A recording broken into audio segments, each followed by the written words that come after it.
do the same thing with our higher education. And with our lower education, elementary school students, cut costs to seniors. It's possible. Parents want to live in this town because of good education. Fine. Let them pay for it. They're getting lower taxes because we live in a high-traffic area, so lower the taxes.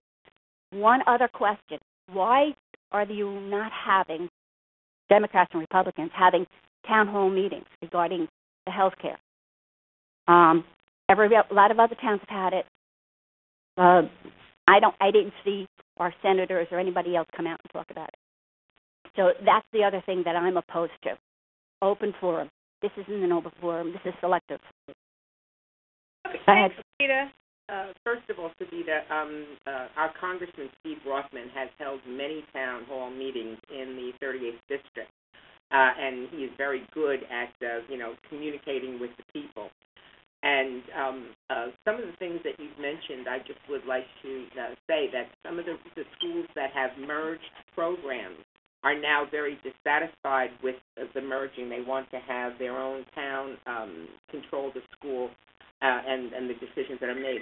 Most of the things that you're talking about are decisions that are made on the local level. They are not made on the state level, and certainly education is the prerogative of the state, but the state then has allowed the 600 towns that we have in New Jersey to make their own decisions as to how they wish to have the school function.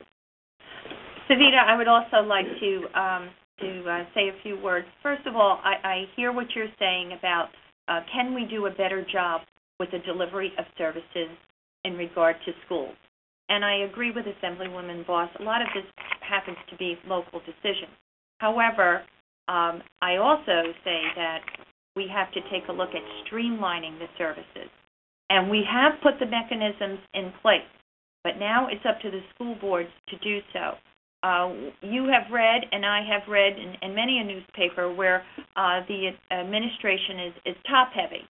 We need to take a look at that. We need to make sure that we're delivering the best educational services to the classroom. And I hear what you're saying about some of the other activities. And you know what? I know that in some areas they have actually asked for people to pay for some of those extracurricular activities. But once again, that would have to be done on a local level. And as for town hall meetings, last night Joan and I participated in the League of Women Voters, and we had an opportunity to speak on many issues. True, it was a very rainy night, but it will be televised, and I hope that people do get an opportunity to see us, where we did talk about many issues, including the health issue. But I thank you for calling in today, and I will pass along your concerns. I also would agree with Assemblywoman Wagner, but one of the things that I would like to see would be school board elections and school budgets moved to November. Now, I know school boards are supposed to be nonpartisan, but certainly they have an agenda that is kind of coincides with one of the political parties. I think that if we have more participation, then the public will be more aware of the issues. And this is a very important thing. I also have to agree with Assemblywoman Wagner on the fact that some of the salaries that we pay to administrators and the number of administrators certainly needs to be looked at. If you cannot have a school system with like 3,000 children and have a half a dozen or a dozen administrators, and the salaries that we pay are rather high. For those of you just joining us, you're joining the Teletown Hall with Assemblywoman Joan Voss and Assemblywoman Connie Wagner from the 38th Legislative District. If you have a question, please press *3 and you'll be connected to someone with our team. Our next question comes from Paul. Paul, you have a question about the Kelo decision. Could you please clarify that? Yeah, I would like to know what the Assemblywomen's opinion is on the Kelo decision, and if they have any plans on introducing any legislation that would prevent something like that from happening in New Jersey, as what happened in Long Branch. In Kelo decision, you mean eminent domain, right, sir? Yeah, exactly. Okay, thank you. I have very strong opinions on eminent domain. Eminent domain is only supposed to deal with taking property for the public good, not for private businesses, not for making a profit. I know in my town, Fort Lee, many years ago when they had to extend the bridge plaza, many houses were affected. This was for the public good, and these houses were transported and located in other areas. It was a very, very smooth situation. I do not, under any circumstances, agree with using eminent domain for private profit. I am going to agree with Assemblywoman Voss. I think that absolutely eminent domain should only be for the public good, and it should be a last resort. Growing up, I grew up in Hackensack, New Jersey, and where I grew up was right where Route 80 is right now. So our family had to move, and we moved to another town, but Route 80 was certainly for the public good, and we were compensated fairly. Thank you for your question. If you guys have any further questions, please dial *3. Our next question comes from Angie in Fairlawn. Angie, please ask your question. I just wanted to ask, we spoke about taxes being high. For the seniors, those that have, live on their income, and this year they'll not get a raise at all, what happens to them if they don't want to sell and yet cannot reach the amount of money taxes each year increase with? How do they manage that? Angie, why should they have to leave?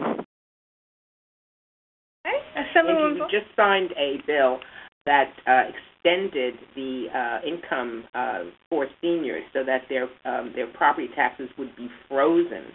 And at the present moment, it is $50,000, but it's going to be raised to $60,000, and next year it will be raised to $70,000, and the following year to $80,000. And these are fairly good amounts of money to be making, and the seniors' property taxes will be frozen, and there will not be any increases. I would also like to mention that the Democrats proposed a tax amnesty, and because of the tax amnesty bill where, people who had owed the state money, they actually ended up paying the state money. So we collected a large sum of money, and all of that went into the property tax rebate. And therefore, our seniors, through the freeze and through the rebate, and we fought hard to maintain that, received as much as $1,600 off of their taxes. We were very, very adamant about keeping the rebates to seniors, and I think the average senior probably got in excess of $1,200, depending on their tax bill. So we've been really, really working very, very hard to protect seniors. Okay. Our next call comes from Darla in Elmwood Park. Hello there. I am a retired teacher from New Jersey, and I just want to let Connie and Ms. Bosch know that I'm very supportive, and I am glad that somebody out there actually is caring enough to do all of this work and all of this energy for us. Thank you. Thank you. Thank you, and you can call us back 10 more times.